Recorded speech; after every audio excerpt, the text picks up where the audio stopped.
आप देख रहे हैं न्यूज़ वन उत्तर प्रदेश और उत्तराखंड।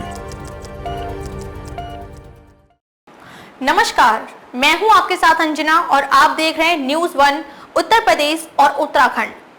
तो चलिए शुरुआत करते हैं कुछ खास खबर से।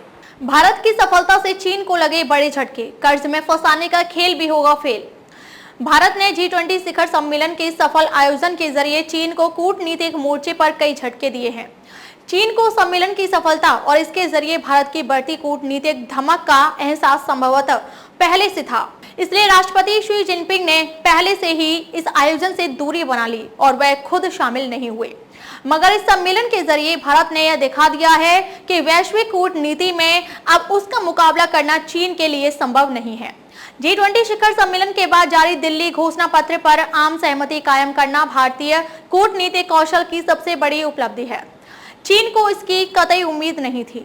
उसे यह अंदेशा था कि यूक्रेन के मुद्दे पर भारत को आम सहमति में मुश्किलें आएंगी, क्योंकि पश्चिमी देशों के दबाव में रूस का बचाव मुश्किल होगा। मगर भारत ने अपनी सूझबूझ से इस समस्या से पार पा लिया। इसी तरह दक्षिण अफ्रीका यूनियन को भारत की पहल पर G20 में शामिल कराना भी भारत की कूटनीतिक जीत है और यह चीन के लिए झटका भी है। इससे अफ्रीकी देशों में भारत का कारोबार और रणनीतिक संबंधों को लेकर प्रभाव बढ़ेगा और चीन का कम होगा। चीन ने इसका समर्थन जरूर किया, लेकिन शुरुआत में उसने चुप्पी साध रखी थी। चीन ने महसूस किया कि G20 के सभी सदस्य देश इसके पक्ष में हैं, इसलिए शिखर सम्मेलन से 2 दिन पूर्व ही उसने इसका समर्थन किया।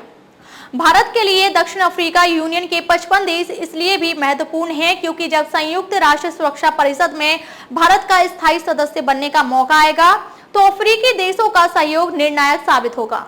देशों को कर्ज के जाल में फंसाने का हथकंडा काम न आएगा।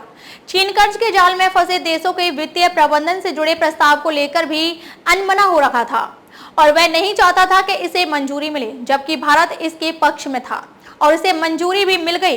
इससे श्रीलंका समेत कर्ज में फंसे कई देशों को फायदा होगा, जो देश लाभान्वित होंगे।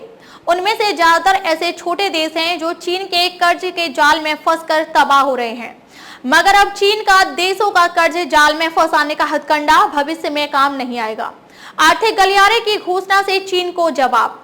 शिखर सम्मेलन के दौरान भारत मध्य पूर्व यूरोप आर्थिक गलियारे की घोषणा से चीन को जवाब। शिखर सम्मेलन के दौरान भारत मध्य पूर्व यूरोप आर्थिक गलियारे की घोषणा से चीन को जवाब।